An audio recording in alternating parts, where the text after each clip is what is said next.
El meu avi, Pere Mitjans Sánchez, ell era un home de ràdio, de comunicació. Un dels locutors pioners del món, sobretot esportiu, de la història de la ràdio a Badalona. Aquest encontre s'ha escoltat ací per ràdio gràcies a l'esforç de l'emissora local i de la ferreteria La Badalonera. El meu avi no va ser mai, era molt d'esquerres, d'ideologia, però ell no va ser mai un activista. És una persona que és denunciada per ser director de l'emissora.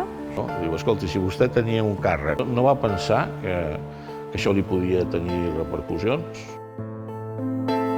Nosaltres, la família, podem sospitar d'on poden venir possibles denúncies. Els judicis que hi havia eren judicis ficticis. Tant com entraves a la sala ja sorties a la teva condemna.